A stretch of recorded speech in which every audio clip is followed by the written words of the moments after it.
ଆଜି ଶୁଣିବା ଉପନ୍ୟାସ ଅମୃତର ସନ୍ତାନ। ଔପନ୍ୟାସିକ ଗୋପୀନାଥ ମହାନ୍ତି। ଭାଗ 8। ମିଣିଆ ପାୟୁର ଫସଲ କଟା ସରି ଆସିଥାଏ। କ୍ଷେତ ସବୁ ଖାଲି ଖାଲି ଖାଁ ଖାଁ। କ୍ଷେତ ମଝିରେ ଜଗୁଆଳିଙ୍କ କୁଡ଼ିଆରେ ପିଲାଏ ବସି ଖେଳ କରନ୍ତି। ଦିନବେଳେ କିଏ ଖୁଣ୍ଟରେ ଚଢ଼େ, କିଏ ଖୁଣ୍ଟ ଧରିକା ମାଙ୍କଡ଼ ପରି ଖସେ ପଦା କ୍ଷେତରେ। ଅନେଇଲେ ଅରାଏ ଅରାଏ ଦିଶେ ଚନ୍ଦା, ମଝିରେ କହରା ସେମେଟା କ୍ଷେତ। ପଛୁଆଣି ଫସଲ କ୍ରମେ ସେତକ ବି ଉଠିଯିବ। ଦିଉଡୁ ସାଉତାର କାମ ସରି ଆସିଥିଲା।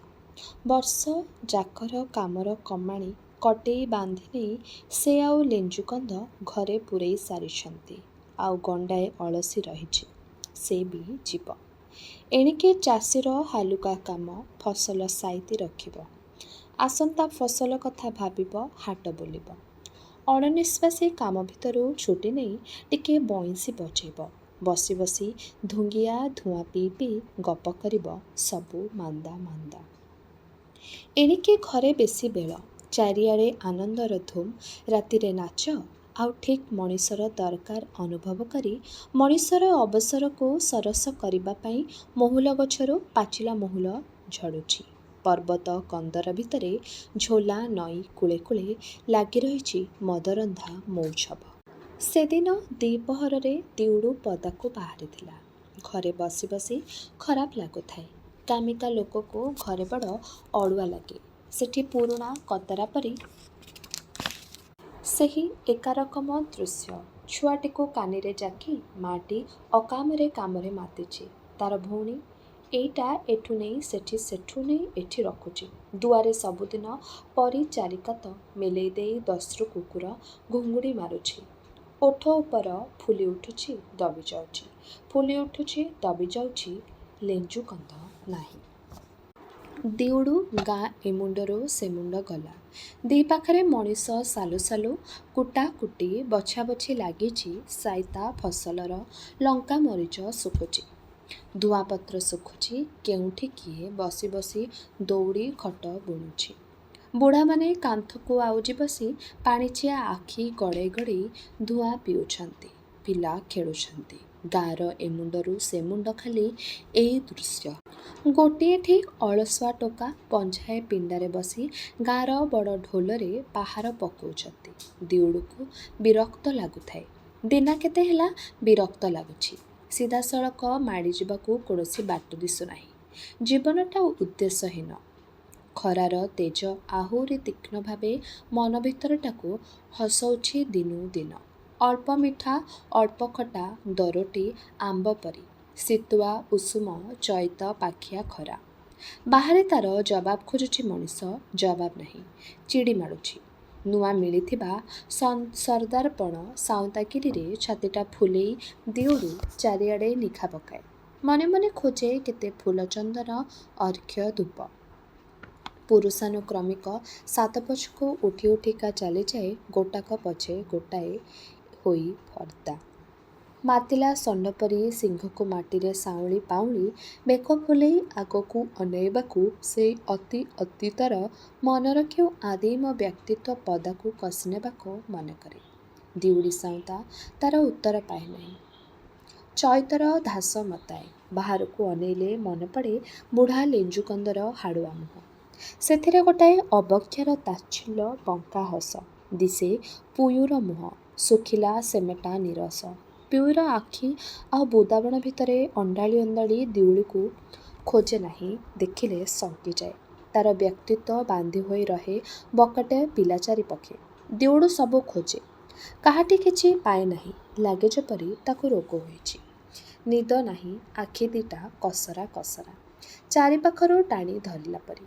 ଏଇ ତାର ସଂସାର ଉପରେ ବିଦ୍ରୋହ ଯେ ସେ କାମିକା ଲୋକ, ଅଥଚ କାମ ଶେଷରେ ଟିକେ ବି ଶାନ୍ତି ନାହିଁ। କେହି ତାର ମହତ୍ତ୍ୱ ବୁଝି ନାହାନ୍ତି କି କେହି ପାଛୋଟି ଆସୁନାହାନ୍ତି ତାର ଝାଳ ପୋଛିଦେଇ ଟିକେ ବିଞ୍ଚଣା ବୁଲେଇବାକୁ। ଦିଉଡ଼ି ସାଉଁତା ଗାଁ ଦଣ୍ଡରେ ଅଟକି ଅଟକି ରହି ଆଗକୁ ଚାଲିଲା। ଅଣ୍ଟାରେ ହାତ ଦେଇ ଖୋଲା ଦେହରେ ଖରା ଦେଇ ଦେଇ ଅଳସ ଚାହାଣିରେ ସେ ଟିକେ ପାଟ ମୁହଁରେ ଅନେଇ ରହେ। କିଛି ନ ବୁଝି ଅନାଏ। କେହି ଉଠି ଆସନ୍ତି ନାହିଁ। ଆଗକୁ ଚାଲେ। ଗାଁ ମୁଣ୍ଡରେ ଟିକିଏ ଅଲଗା ହୋଇ ବାରିକର ଘର। ଛୋଟ କୁଡ଼ିଆ, ଚାଳ ଦଦରା ଓ ଓଲରା। ସେ ଜାତିରେଣୁ ସେ ତଫାତ୍। ଚାରିପାଖେ ଭଙ୍ଗାବାଡ଼ର ଧ୍ୱଂସାବଶେଷ। ଭିତରେ ଅବୋହି ପୁଳାଏ ପୁଳାଏ ଦରମଲା ଖାଣ୍ଟିଆ ଛଡ଼ ପରି ଉଠିଛି। କାଶରେ କଖାରୁ ଲାଉଲଟା ମାଡ଼ିଛି। ପାଉଁଶ ଅସନା କୁଢ଼ କୁଢ଼। ପାରା କୁକୁଡ଼ା ପକ୍ଷୀ। ସେମାନେ ଅଜାତି। ଡମ୍ବ ଦୁନିଆର ବିଶ୍ୱାସରେ ମଣିଷ ଶ୍ରେଣୀରେ ସବୁଠୁ ସାନ। ତାଙ୍କର ମାନ ନାହିଁ, ଅପମାନ ନାହିଁ। ତେଣୁ ଆତ୍ମସମ୍ମାନର ବଡ଼େଇ ଦେଖାଇବା ପାଇଁ କୌଣସି ପ୍ରକାର ଇଚ୍ଛା ନାହିଁ କି ଚେଷ୍ଟା ନାହିଁ। ଡମ୍ବ ଘରର ହତଶ୍ରୀକ ପଣିଆ ଦେଖି ଅନୁଭବ କଲାଭଳି ଦିଉଡୁ ସାଉତାର ଚେତନା ନଥିଲା। ଅବର୍ଜିଆ ବାରିପଟେ ବାଳମୁଣ୍ଡାର ଭାରିଜା ସୋନା ଦେଇ ବସି ବସି ବାଳ ଶୁଖଉଛି ଦିନ ଦ୍ୱିପହରେ। ଗାଧୋଇ ସାରି ଆସି ଛିଣ୍ଡା ସାନ ଲୁଗା ଖଣ୍ଡିଏ ପିନ୍ଧି ସେ ବସିଛି ଅଲରା ବାଳ। ଦିଉଡୁ ମେଣ୍ଟାଇଲା। ଡମ୍ବ ଘରର ବାରିପଟେ ଅସନା ଗମରା ଗନ୍ଧ। ମଡ଼ିଆ ଧେଡ଼ କୁକୁଡ଼ାଟା ଅଳିଆ ଗଦାକୁ ଆମ୍ପୁଡ଼ିବାରେ ବ୍ୟସ୍ତ। ପାଖରେ କୁକୁଡ଼ା ପଲେ କିଲିବିଲି ହେଉଛନ୍ତି। ସେମିତି କୁକୁର ପରି କାନ୍ଧ ଉପରକୁ ଅତେଲିଆ ଜଟ ଝାଡ଼ି ଝାଡ଼ିକା ଝିକି ଝିକି ଦାନ୍ତ ଧାରେ ବାହାର କରି ହାଡ଼ୁଆ ଗାଲରେ ମୁରୁକି ହସି ବାରିକ ଭୁର୍ସାମୁଣ୍ଡା ଉଠି ଆସିଲା। ତାର ପଛେ ପଛେ କୌପିନି ଖଣ୍ଡେ ମାରି ଡାଙ୍ଗ ଖଣ୍ଡେ ଧରି ଧୂଳି ସରସର ହୋଇ ନହକା ଭେଣ୍ଡିଆଟି ବାରିକର ପୁଅ ତୁରୁଞ୍ଜା। ଅତି ବିନୟ ଦେଖାଇ ବେକ ହଲେଇ ହଲେଇ ବାରିକ କହିଲା, ସାଉଁତା ସାଉଁତା, ଖିଆପିଆ ସଇଲାଣି? କୁଆଡ଼େ କୁଆଡ଼େ ବାହାରିଛୁ ଖରାଟାରେ? ବାରିକ ଖୁସାମତ କରେ। ସାଉଁତା ତଳିଆ ବାରିକ ସେ। ସାଉଁତା ଗାଁର ନାଇକ। ପ୍ରତି ରଇତଠୁ ଖଜଣା ହସୁଲ କରି ରଜାଘର ଅମିନ ରିବିନିଙ୍କୁ ଖଜଣା ଦେଇଦବ। ଗାଁର ହାନିଲାଭ ବୁଝିବ। ସେ ଗାଁର ଲୋକ। ସମସ୍ତିଙ୍କ ମାନ୍ୟର ପାତ୍ର। ବାରିକ ସାଉଁତାର ହାତବାରିସି ତାର ହୁକୁମ ନେଇ ଗାଁ ଭିତରେ ଯାହା ଦରକାର ପଡ଼ିବ ସେ କାମ କରିବ। ରଇତଙ୍କ ଘରକୁ କ୍ଷେତକୁ ଦୌଡ଼ ଲଗେଇବ। ସାଉଁତା ଯୁଆଡ଼େ କହିବ ସେଆଡ଼େ ସେ ଯିବ। ଗାଁ ଜଗିବ। ତାର ଭଲ ମନ୍ଦ କଥା ସାଉଁତା ଖୋଜାଲୋଡ଼ା କରେ। ବାରିକ କାମ ପାଇଁ ଜମି ଦିଏ, ଖୋରାଖି ଦିଏ। ଚଇତମାନେ ଘର ପିଛା କିଛି କିଛି ତାକୁ ଦିଅନ୍ତି। ବାରିକ ଚାଲିଯାଏ। ଯେତେ କୂଟ ବୁଦ୍ଧି ସବୁ ଡମ୍ବ ବାରିକର। ଘର ଭାଙ୍ଗିବା, ଘର ଚଢ଼ିବା, କଜିଆ ଭେଇବା, ସାଲା ଦେବା ସବୁ। ସ୍ୱଭାବତଃ ଡମ୍ବମୁଣ୍ଡ ପିଲାଦିନରୁ ଉପର। କେବଳ ସେଥିରେ ଦୁଷ୍ଟାମି ବୁଦ୍ଧି ସବୁବେଳେ ଖେଳୁଥାଏ। ଏତିକି ଯାହା। ଡମ୍ବ ନିଜେ ପରିଶ୍ରମ କାତର। ତେଣୁ ଗୋରାଖି ଗଣ୍ଡାକ ସଜିଲ କରିବା ପାଇଁ ଫିକର ବାହାର କରିବା ତାର ଏକ ପ୍ରକାର ବ୍ୟବସାୟ। ଭୋର୍ସାମୁଣ୍ଡା ପାକଳ ବାରି। ତାର ବୁଝିବାକୁ ବାକି ନଥିଲା ଯେ ଦିଉଡୁ ସାଉଁଟା ଟୋକା ହେଲେ ବି ତାର ହାକିମ। ତାର ସବୁ ଭଲ ମନ୍ଦର ଚୁଟି ସାଉଁତା ହାତରେ। ଅଳସୁଆ ନିକମା ଅବସର ବେଳେ ବାରିକର ବାକ୍ଚାତୁରୀ ମନ୍ଦ ଲାଗିଲା ନାହିଁ। ସାଉଁତା, ତୁ ହେଲେ ବାରିକ ଅଛି ବୋଲି ଟିକିଏ ଧେଇଥିଲୁ ତ ଆମେ ତୋରି ଗୁମୁତ ଖାଇ ପଡ଼ି ରହିଛୁ। ସରବୁ ସାଉଁତା ମୋ ବାପା ପରି ଥିଲା। ତୁ ମଧ୍ୟ ମୋ ବାପା ପରି। ଜିଆଇଲା ତୁ, ମରାଇଲେ ତୁ। ତୁ ତ ସବୁ। ପଛଆଡ଼ୁ ସୋନା ଦେଇ ଚାହିଁଥାଏ। କ'ଣ କରିବି ମୋର କପାଳ ସାଉଁତା, ସବୁ କପାଳ। ମୋର ବାପା ପରି ସରବ ସାଉଁତା ମରିଗଲା। ବାରିକ କାନ୍ଦି ପକାଇଲା। ଟୋକା ଦିନେ ଠିକ୍ ତୋ ପରି ହୋଇଥିଲା ଏମିତି ଗାଢ଼ ଦେହ। ଯେତେ ଲୋକ ଥିଲେ ବାରି ହୋଇ ପଡ଼େ। ମୁଁ ବି ସବୁ ପ୍ରଭୁ ଅଧିକାରୀଙ୍କ ସେବା କରି ପଡ଼ି ରହିଛି ଯେ ଯେତେ ଆସିଲେ ଗଲେ। ଶଳା ବୋଲି ଗାଳି ଦେଇଛନ୍ତି ସିନା, ଆଉ କିଛି କହିନାହାନ୍ତି। ମୁଁ ମୋର ପିଲା ସମସ୍ତ ଆମେ ତୋର କୁକୁର, ଦେଖିବୁ ତ। ବାରିକ ବାୟା ପରି କଥା କହେ। କଥାରୁ କଥାକୁଟିଏ ଭୁସ୍ଭାସ୍ ନୂଆ କଥା ପଚାରେ। ବୁଝିଲୁ ସାଉଁତା, ସବୁ ଆମର କପାଲ। ଜମି ଏଡ଼ିକି ଟିକିଏ ହେଉଛି, କୁଟୁମ୍ବ ବଡ଼, ଖାଦି ଅଣ୍ଟୁ ନାହିଁ। ସାଉଁତା କହିଥିଲା ଆଉ ଖଣ୍ଡେ କୋଉଠୁ ଦବ ବୋଲି। କାହିଁ ଦେଲା? ଆପେ ତ ମରିଗଲା।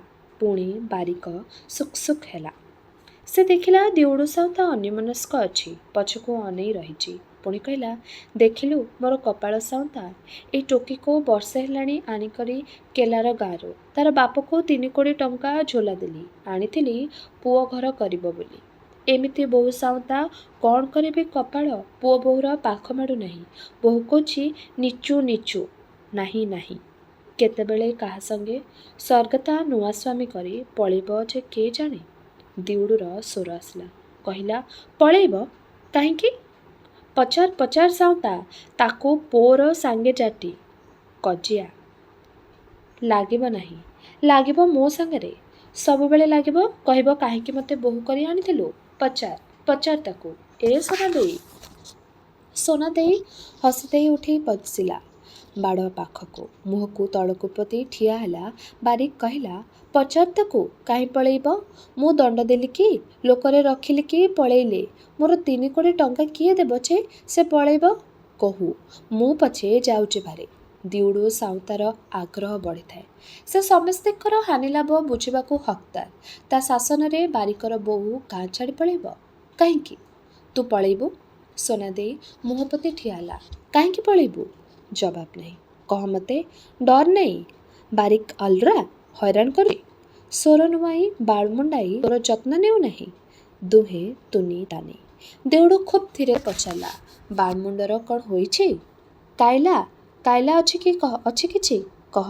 କହ। କାଇଲା ଅର୍ଥ ବେମାର। ସୋନା ଦେଈର ମୁହଁ ଝାଳେଇ ଯାଇଥାଏ।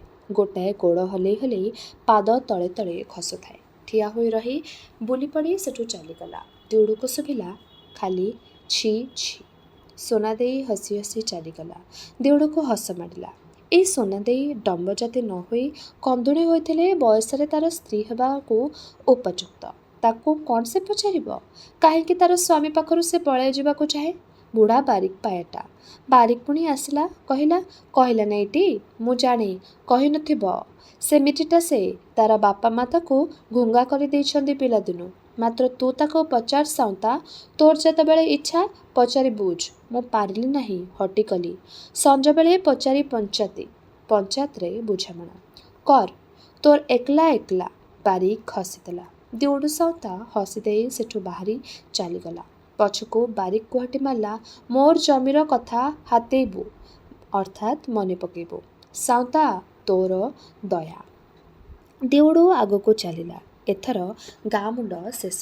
କୁଆଡ଼େ ଯାଉଛି ସେ ଜାଣେ ନାହିଁ। କେବଳ ଯିବାକୁ ମନ ହେଉଛି, ତେଣୁ ସେ ଯାଉଛି। ଗାଁ ସେମୁଣ୍ଡରେ ହିଡ଼ ପରି କୁଦ ଉଠିଛି। ଖଣ୍ଡଖଣ୍ଡିଆ ତୋଟା ଜଙ୍ଗଲ।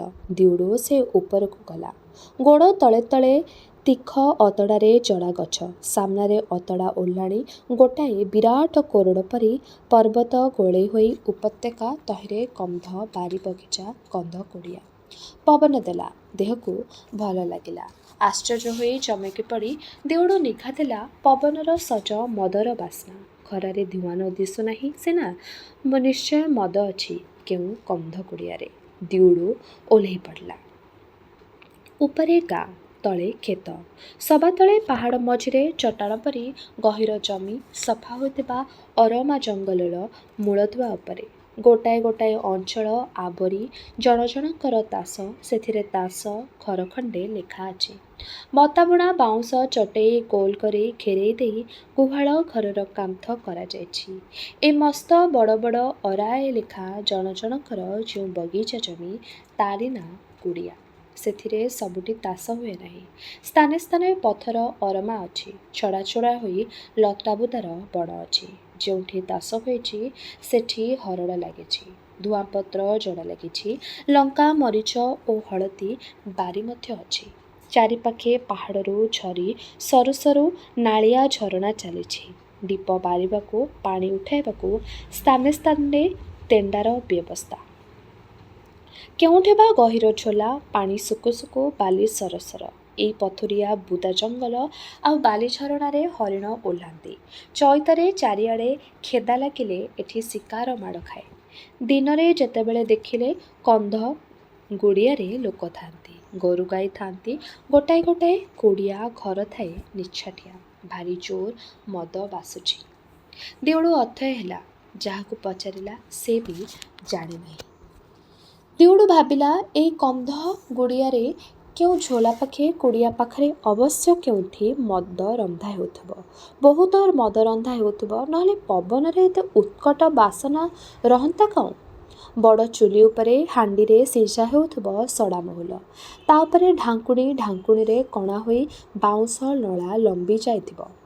ଢାଙ୍କୁଣୀରୁ ନିବୁଜ ଧରଣୀ ହାଣ୍ଡିକୁ। ମଝିରେ କେହି ଧରଣୀ ଖୋଲି ନେଇ ମଦ ସାଇତି ରଖୁଥିବେ।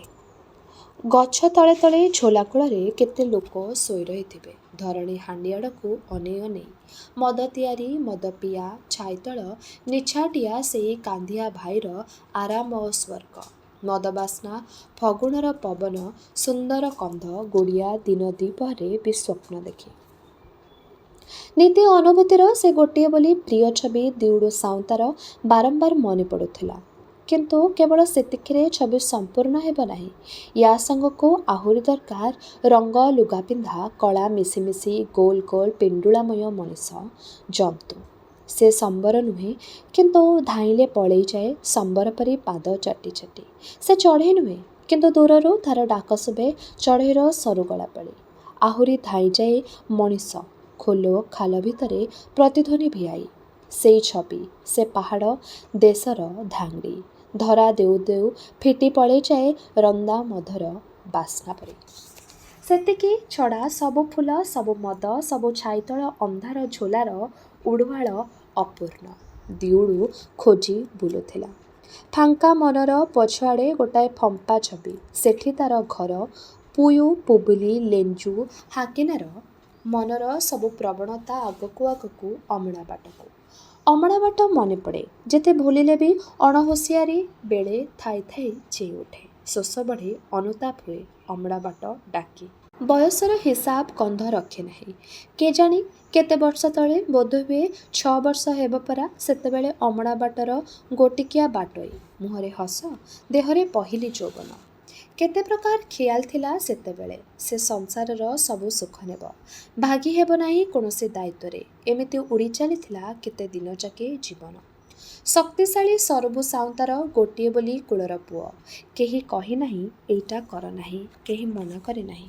ତାରି ବୟସର ଅନ୍ୟ ଟୋକାଙ୍କ ସାଙ୍ଗେ ପ୍ରତିଦ୍ୱନ୍ଦିତା କରି କେତେଠି ଜିଣିଛି କେତେଠି ହାରିଛି। ଅମଡ଼ା ବାଟରେ ଜିତା ହରାର ସ୍ୱାଦ। ଆଜି ସେସବୁ ନାହିଁ, ସବୁ ଧରାବନ୍ଧା। ମଦ ଆଉ ଧାଙ୍ଗଡ଼ି ଧାରଣାରେ ଘାରୁ ହୋଇ କନ୍ଧ ଗୁଡ଼ିଆର ଟହଲୁ ଟହଲୁ କେତେବେଳେ ପୁୟୁ ଆସି ମନକୁ ଛାଇ ସାରିଥିଲା। ଦିଉଡୁ ଜାଣିପାରି ନାହିଁ କି ରୋକିପାରି ନାହିଁ। ବଣୁଆ ମିଟିଙ୍ଗାର ଉଚ୍ଚ ଉଚ୍ଚ ପର୍ବତ। ଦିଉଡୁ ସାଉନ୍ଦା ଗୋଧ କୁଣିଆ ହୋଇ ଯାଇଥିଲା। ସେଠି ବି କନ୍ଧ ଗୁଡ଼ିଆ ଅଛି। ଦି ପାଖରେ ଦିଧାର ହୋଇ ଫାଟି ପଡ଼ିଛି ଯାଇ ପର୍ବତିଆ ଝରଣା। ବାଟରେ ଘାଟରେ ଚିହ୍ନା ଚିହ୍ନି। କିଛି ନ ଜାଣିଲା ପରି ଧାଙ୍ଗଡ଼ି ଚାଲିଯାଏ। ଆଖି ଯୋଡ଼ିକ ଉଜ୍ଜ୍ୱଳ ହୋଇ ଧୀରେ ହସି ହସି ଡାକେ ଆ ଆ। ରାତିର ନାଚରେ ଗହଳ ପରିଚୟ। କନ୍ଧ ଗୁଡ଼ିଆରେ ଗୀତରେ ବଇଁଶୀରେ ଉଛୁଆଳ ହୋଇ ଗୁଡ଼ିଆ ଗୋଡ଼ି ଖେଳେ। ଏମିତି ଫଗୁଣ ହୋଇଥାଏ, ମହୁଲ ଝଡ଼ୁଥାଏ କନ୍ଧ ଗୁଡ଼ିଆରେ, ଏମିତି ମଦର ବାସ୍ନା। ହରଡ଼ ବଣ ଟପି ଜଡ଼ାବଣ ଟପି ଏମିତି ସେଦିନ ସେ ଚାଲିଥିଲା ଅନ୍ୟମନସ୍କ ହୋଇ। ଆଗରେ ଗୋଟାଏ ବଡ଼ କନ୍ଧ ଗୁଡ଼ିଆ। ସେଠି ସରୁ ଝୋଲା, ସେ ପାଖେ ଢିପ ଉପରେ କମଳା ବଗିଚା। ମୁହଁ ପାଖେ ଅଦିନିଆ ଗିର୍ଲି ଫୁଲ ଥୋଡ଼ାଏ ଫୁଟିଥିଲା ଠିକ୍ ଏମିତି। ନାଲି ନାଲି ବୋଲି ଗୋଜିଆ ଗୋଜିଆ କେଣ୍ଡା। ଦିଉଡୁ କମଳା ତୋଟା ଆଡ଼କୁ ଚାଲି ଯାଇଥିଲା। ବାଟେ ବାଟେ ଠାଏ ନେଳି ନେଳି ଫୁଲର ଜଙ୍ଗଲ, ତାର ନାଁ ନାହିଁ। ବଣ ଫୁଲ ଏମୁଣ୍ଡୁ ସେମୁଣ୍ଡୁ। ତାପରେ ପେନ୍ଥି ପେନ୍ଥିକା ଧଳା ଫୁଲ। କମଳା ତୋଟା ଗଲା କୋଡ଼ିଆରେ କାହାର ଫାଙ୍କା ପରି ଜାଲ ଜାଲୁଆ ଅରମା ଭିତରେ ସରୁ ବାଟଟିଏ ପଡ଼ିଛି। ଆଗରେ ଦିଶୁଛି ଯେଉଁ ଗୋଟିକିଆ ତାସ ଘର ସେଠିକି। ସେଦିନର ଛବି ସବୁ ସେହିପରି ରହିଛି। ମନ ଭାବିବାକୁ କି ବାରିବାକୁ ଚାହେଁ ନାହିଁ। ସବୁ ଆଦରି ନେବାକୁ ଚାହେଁ। ହୋସ୍ ନାହିଁ, କଳ ପରି ଚାଲିଛି। ମିଟିଂ କି ମିଣିଆ ପାୟୁ 6 ବର୍ଷ ଆଗେ କି 6 ବର୍ଷ ପରେ, କିଏ ପଛରେ କ'ଣ ଅନୁଭୂତି ଗଢ଼ି ଚାଲିଛି ପୁରୁଣା ଛବିରେ। ତାସ କୁଡ଼ିଆ ପାଖ ହେବାରୁ ଭିତରୁ କାହାର ଗୁଣୁ ଗୁଣୁ ଗୀତ। ୟା ବି ଆଗରୁ ଜଣାଥିଲା। ଗୋଟାଏ କୁଡ଼ିଆର ଓରା ତଳେ ଢାଙ୍କୁଣୀ ପଡ଼ି ହାଣ୍ଡିଟିଏ ଶିକାର ଓହଳିଛି। ଠିକ୍ ପୂର୍ବ ପରି। ଦିଉଡୁ ଢାଙ୍କୁଣୀ ଖୋଲିଲା। ମୁହଁ ଉପରେ ଖେଳିଗଲା ଗୋଟାଏ ବିଚିତ୍ର ବିକଟ ଛବି। ହାଣ୍ଡିରେ ମଦ ଥିଲା। ପେଟେ ମଦ ପିଇ ଦେହଟା ଉଷୁମ କରି ନେଇ ଗୀତ ଶୁଭୁଥିବା କୁଡ଼ିଆ ଆଡ଼କୁ ଗୋଟି ଗୋଟି କରି ଚାଲିଲା। ଦି ପାଖରେ କଦଳୀ ବଗିଚା। ଝିଙ୍କାରୀଟିଏ ରାହା ଧରିଲା। ଏଥର ତାସ କୁଡ଼ିଆର ଗୁଣୁ ଗୁଣୁ ଗୀତ ପାହାନ୍ତି ପହରର ବଣୁଆ ଶାରୀଙ୍କ ଗୀତ ପରି ସୁନ୍ଦର। ବାଁ ପାଖେ ଗହୀର ଝୋଲାରେ ପାଣି ଛଳ ଛଳ ଶୁଭୁଛି। ଚାରିଆଡ଼େ ନିଛାଟିଆ। କୋଡ଼ିଆର ଦୁଆର ମୁହଁ ଖୋଲା ଥିଲା। ଘର ଭିତରେ ଏକୁଟିଆ ଗୋଡ଼ ଲମ୍ବେଇ ବସିଥିଲା ଗୋଟିଏ ଧାଙ୍ଗିଡ଼ି। ଅଣ୍ଟିରେ ଫୁଲଗୁଡ଼ିଏ ଅଜାଡ଼ି ନିଠେଇ ମାଳା ଗୁନ୍ଥୁଥିଲା, ଅନ୍ୟମନସ୍କ ହୋଇ ଗୀତ ବୋଲୁଥିଲା। ସବୁ ସେଦିନର ଛବି। ଦିଉଡୁ ଟଳି ଟଳି ପଶିଗଲା। ଅତି ଉଲ୍ଲାସରେ ଚିର୍ଚିରେଇ ଉଠିଲା। ହାତୀ ଗୋ! ବାଃ ବାଃ, ଠିକ୍। ଧାଙ୍ଗିଡ଼ି ଚମକି ପଡ଼ିଲା। ବାଉଳା ଆଖିରେ ଅନେଇ ଦେଇ ଫୁଲତକ ଫୋପାଡ଼ି ଦେଇ ଘର ଭିତରକୁ ଡିଆଁ ମାରି ଛୁ କଲା। ଆଖି ପିଛୁଡ଼ାକେ ସବୁ ଶେଷ। ପଛର ଛବି ପଛକୁ ପଳେଇଲା। ଏ ତ ସେଦିନର ମିଟିଙ୍ଗା ପୁୟୁ ନୁହେଁ, ଏ ମିଣିଆ ପାୟୁର କନ୍ଧଗୁଡ଼ିଆରେ ପୁଲୁମେ ପୁବୁଲିର ସାଙ୍ଗ। ସେଦିନ ଯାଇଛି। ପୁରୁଣା ସ୍ମୃତି ପଛେ ପଛେ ଗଛ ଖୁଣ୍ଟ ଚିନି ଚିନିକା ଅଧେ ବାଟ ଗୋଡ଼େଇ ହୁଏ ଆପେ ଆପେ। ତାପରେ ଝୁଣ୍ଟି ପଡ଼ି ଚିତ୍ପଟାଙ୍ଗ ଖାଇ ମଣିଷର ହୋସ୍ ହୁଏ। ଦିଉଡୁ ଥକ୍କା ହୋଇ ବସି ପଡ଼ିଲା। ଘର ଭିତର ଶୂନଶାନ୍। ପୁୟୁ ନୁହେଁ, ପୁଲମେ ହେଲା କ'ଣ? ଏ କ'ଣ ପୁୟୁକୁ ଖୋଜି ଖୋଜି ଏତେ ବାଟ ଚାଲି ଆସିଥିଲା? ହେଲେ କ'ଣ ହେଲା? ପୁଲମେ ପଳାଇଲା କାହିଁକି? ନିରୋଳାରେ ଦିପଦ କଥା ପଡ଼ିଥାନ୍ତା। ଦିଉଡୁକୁ ଚିଡ଼ି ମାରିଲା। ମଦନିଶା ଘାରିଲାଣି। ବାହାରେ ଖରା ଝାଞ୍ଜି। ଲମ୍ବ ହୋଇ ଖାଲି ଚଟାଣରେ ଦିଉଡୁ ଶୋଇପଡ଼ିଲା। ବିଞ୍ଚି ହୋଇ ପଡ଼ିଥିବା ଫୁଲଗୁଡ଼ାକୁ ଖାଲି ଦେହରେ ଚାହିଁ ଚାହିଁ ଲାଗେ। ଗୋଡ଼ରେ ହାତରେ ଘଷି ମଳି ଦେଇ ଠେଲିଦେଲା ସେଗୁଡ଼ାକୁ ଦିଉଡୁ। ବୃଥା ଅଳିଆ। ଦିଉଡୁ ଶୋଇପଡ଼ିଲା। ତୁମ୍ବାଗୁଡ଼ା ହାଟର ଦିନ। ପୁବୁଲି ଆସି କହିଲା, ଯିବା ନାହିଁ ପୁୟୁ? ସମସ୍ତେ ଯାଉଛନ୍ତି। ଏତେ ଦୂର? ଦୂର କ'ଣ ପୁୟୁ? ସକାଳେ ବାହାରିଲେ ଦ୍ୱିପହରେ ପହଞ୍ଚି ସଞ୍ଜକୁ ପୁଣି ଲୋକେ ଫେରନ୍ତି। ଅଥା ଲାଗିଲେ ରହିଯିବା, ପଛେ ରାତିକି। କ'ଣ କହୁଛୁ? ପୁୟୁ ହସିଲା।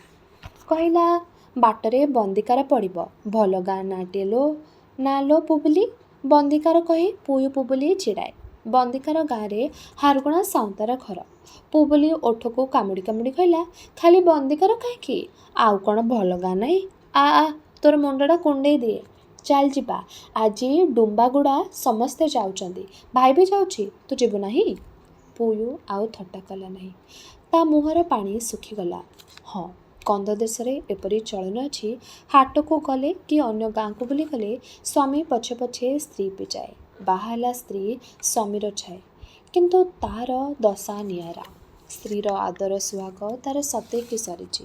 ଦିଉଡୁ ସାଙ୍ଗେ ସେ ହାଟକୁ ଯିବ, ଆଉ ଦିଉଡୁ ସହିବ? ପୁବୁଲି ନିଖା ଦେଲା। କାନ୍ଦୁଛୁ କାହିଁକି ପୁଅ? କ'ଣ ହେଇଛି ତୋର? କାନ୍ଦୁଛି? ତୁ ଡୁମ୍ବାଗୁଡ଼ା ଯିବୁ ବୋଲି ଭାବି ଭାବି କାନ୍ଦୁଛି। ଜାଣିଛୁ, ପିଲା ଲୋକ ତୁ। ଡୁମ୍ବାଗୁଡ଼ା ହାଟ ସାମାନ୍ୟ ଜାଗା ନୁହେଁ ତ। କାହିଁ କେତେ ଦୂର କଳାହାଣ୍ଡି ସହିଦରେ କେତେଜଣ ବଣ ପର୍ବତ ଲାଗିବ। କେତେ ନଈନାଳ, ଏକା ପୋଡ଼, କାଇ ନଈକୁ ଗାଢ଼ ନଈକୁ 20 ଜାଗାରେ ପାରି ହେବୁ। ଖାଲି କ'ଣ ସେତିକି ପୁବୁଲି? ଧାଙ୍ଗିଡ଼ି ଟୋକି ତୁ, କାଳେ ବାଟରେ କିଏ ତୋତେ ଭଣ୍ଡେଇ ନେଇଯିବ। ଭାଉଜର ପାଟିରେ ପାପୁଲି ଡେରି ଦେଇ ପୁବୁଲି କହିଲା, ଥାଉ ଥାଉ, ମୁଁ ଜାଣିଲି। କ'ଣ ହେଇଛି ତୋର କହିବୁଟି? କହିବ। ପୁୟୁ ଭାରି ପାଟି କରି ହସିଲା। ତାର ଦୁର୍ବଳ ଦେହ ଯେପରି ଖଣ୍ଡ ଖଣ୍ଡ ହୋଇ ଛିଣ୍ଡି ପଡ଼ିବାକୁ ଚାହେଁ। ଭାରି ହସିଲା। କହିଲା, ତୋର ସିନା କିଛି ହୋଇନାହିଁ, ମୋର କ'ଣ ହେଇଛି ତୁ କ'ଣ ଜାଣିନାହୁଁ? ମୋର ପୁଅ ହେଇଛି। ପୁବୁଲି ପୁୟୁର ମୁହଁକୁ ଦେହକୁ ବଲ ବଲ କରି ଖଡ଼ିଏ ଅନାଇଲା। ଯେମିତି ସେ ନୂଆ କରି ତାର ଭାଉଜକୁ ଦେଖୁଛି।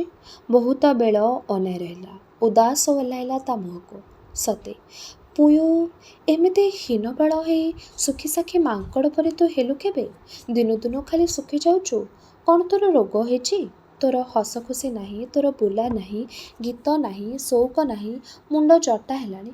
କ'ଣ ହେଇଛି କହୁନୁ? ବିଷାରୀକୁ ପଚାରି ଔଷଧ କରିବା। କଥା ବୁଲେଇ ଦେଇ ପୁୟୁ କହିଲା, ଡୁମ୍ବାଗୁଡ଼ା ସତେ ଯିବୁ? କିଏ କିଏ ଯାଉଛନ୍ତି? ଗାଁର ଅଧେ ଲୋକ। ଏ ଦିନର ହାଟ ଛାଡ଼େ କିଏ? ଜିନିଷ ହେଲା ଖାଲି କ'ଣ ସାଇତା ହୋଇ ସଢ଼ିବ? ଥୋକେ ବାହାରିଛନ୍ତି ଧୁଙ୍ଗିଆ ଆଣିବେ କୁଆଡ଼ୁ। ଖଦିପଟା ଫାଟିଲା। ଚୈତ ଆସୁଛି। କେତେ କ'ଣ ଦରକାର। ବାଟ ତ ଆଉ ଅସାଧ୍ୟ ନାହିଁ। କ'ଣ ହେବ ଘରେ ଘରେ ବସି ବସି? ପୁୟୁ ଟିକିଏ ଭାବିଲା। ପୁବୁଲିର ଏଡ଼େ ବଡ଼ ଆଗ୍ରହ ସେ ଭାଙ୍ଗିବାକୁ ଚାହେଁ ନାହିଁ। କହିଲା, ହଉ ତେବେ ଯା। ଆଉ ତୁ? ମୁଁ? ଅତି କରିଣ ହୋଇ ପୁୟୁ ଅନାଇଲା। ଆଲୋ, ତମେ ସବୁ ସିନା ଟୋକି ଅଛ, ଧାଇଁ ଧାଇଁ ଡେଇଁ ଡେଇଁ ଯିବାକୁ ତମର ବଳ ଅଛି। ମୁଁ କ'ଣ ଆଉ ପାରିବି? କାନ୍ଦି କୁଣ୍ଠେଇ ମାଡ଼ି ଯାଆନ୍ତି ଗଲେ। ଏ ପୁଅ କଥା ଟିକିଏ ଭାବିଲୁ। ଓତାଣି ପିଲା, ଦୂର ବାଟ। ନାଇଁ, ମୁଁ ଯିବା ପାଇବ ନାହିଁ। ପିଲାକୁ ତ ମୁଁ କାଖେଇବି, ପିଲାଟା କ'ଣ ତୋର ତୁ ଭାବିଛୁ? କେତେ ବୋହୂ ଯାଉଛନ୍ତି ପିଲା କାଖେଇ, ତୁ ନ ଯାଆନ୍ତୁ କାହିଁକି? ନାଇଁ, ସୁନାଟା ପରା ମୋତେ ବଳାନା, ବୁଝିଲୁ ପୁବୁଲି? ବେଶୀ ଖଟିଲେ ମୋ ହାତ ଗୋଡ଼ ଝିମ୍ ଝିମ୍ ହେଉଛି। ଦିନ କେତେ ହେଲା, ଖରା ବୁଡ଼ୁଛି ବୋଲିକି କ'ଣ ଉଠାଣି ଚଳିଲେ ମୁଣ୍ଡ ବୁଲାଉଛି, ଛାତି ଭିତରେ ଛାଇ ମାରି ଦେଉଛି। ତେବେ ତୋର କ'ଣ ହେଇଛି, ଲୁଚାଉଥିଲୁ କାହିଁକି ମୋତେ? ଭାଇକି କହିବି? ଭାଇ କ'ଣ ମୋ ଭିତରେ ପଶିଛି ଯେ ଜାଣିଲେ ଭଲ କରିଦେବ? କିଛି ନାହିଁ ଯେ, ଏ ପିଲାଟା ଜନ୍ମ ହେଲା କି ନା କମି ହଟ ଆଲୋ ଭଉଣୀ। ଥାଉ, ତୁ ପିଲା ଲୋକ, ଏମିତି ଲାଗୁଛି ଦିନ କେତେ ହେଲା, ବଳେ ଭଲ ହୋଇଯିବ। ତୁ ଯିବୁ ତ ଯା, ମୋ ପାଇଁ ପଛେ ଖଜା ଗଣ୍ଡେ କିଣି ଆଣିବୁ। ଭଲ କଳାହାଣ୍ଡିଆ ଖଜା ମିଳେ ସେଠି। ଆଉ ବୁଝି ହୁସିଆର, ବଣ ଘାଟି ଟିକ୍ରା ଢିପ। ଦେଖି ବୁଝି ଚାହିଁ ଯିବୁ, ମଝିରେ ଚାଲିବୁ, ଏକୁଟିଆ ଫିଟି ପଡ଼ିବୁ ନାହିଁ ବାହାଦୁରୀ ଦେଖେଇ। ଏକା ବନ୍ଦିକାର ଘାଟି ଡେଉଁ ଡେଉଁ ତତେ କାଠିକର ପାଠ, ବୁଝି ନାହିଁ ଲୋ? ପୁବୁଲି ହସିଲା। ତେବେ ଏହିଠାରେ ଶେଷ ହେଲା ଔପନ୍ୟାସିକ ଗୋପୀନାଥ ମହାନ୍ତିଙ୍କର ଉପନ୍ୟାସ ଅମୃତର ସନ୍ତାନର ଏହି ଭାଗଟି।